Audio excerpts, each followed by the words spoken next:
আমি আজকে বানাবো আলুর দম আর রাইস, নিরামিষ আলুর দম। প্রথমে আমি আলুগুলো কেটে নিয়েছি গোল গোল বড় বড় করে। এখানে আমি চন্দ্রমুখী আলু নিয়েছি।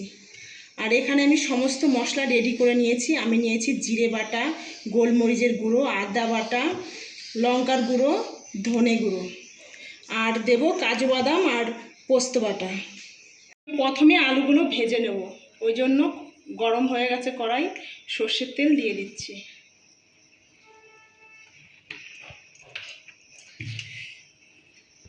এবার সমস্ত আলুগুলো দিয়ে দেব।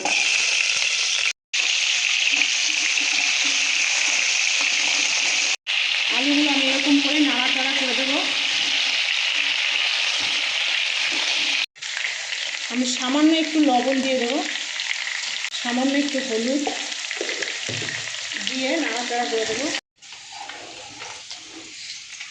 দেখুন আলুটা কিন্তু একদম লাল লাল হয়ে গেছে এবং সেদ্ধ হয়ে গেছে, দেখে বুঝতে পারছেন কি আপনারা? দেখুন, এই দেখুন পুরো সেদ্ধ হয়ে গেছে, পুরো ভেঙেও গেছে সেদ্ধর জন্য।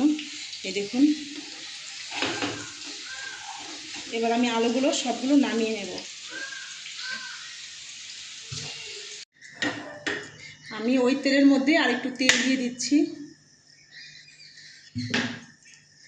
এবার দিয়ে দেব জিরে,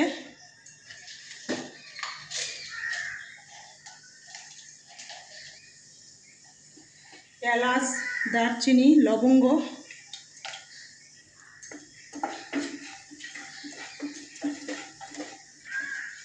সমস্ত মশলাগুলো আমি দিয়ে দিচ্ছি।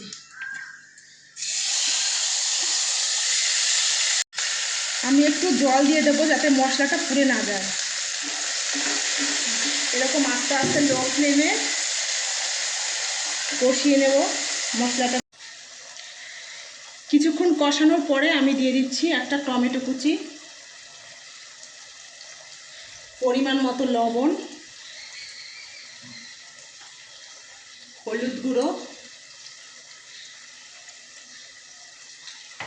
দেখুন আমার মশলাটা কষানো হয়ে গেছে, মশলা থেকে তেলও ছেড়ে দিয়েছে। এবার আমি আলুগুলো দিয়ে দেব।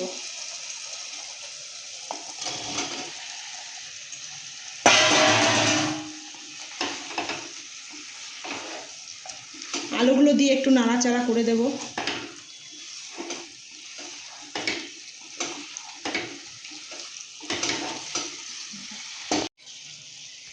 স্বাদ বাড়ানোর জন্য অল্প একটু চিনি দিয়ে দিচ্ছি এবং কালারটাও সুন্দর আসবে।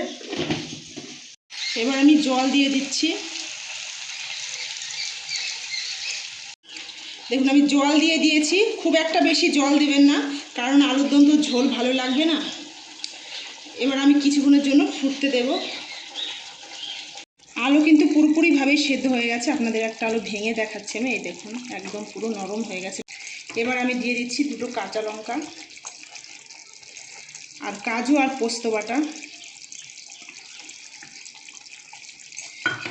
দিয়ে আমি নাড়াচাড়া করে দেব।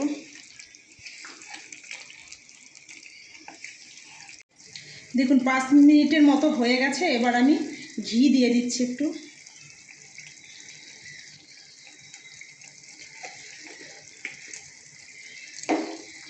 ঘি দিয়ে একটু নাড়াচাড়া করে দেব।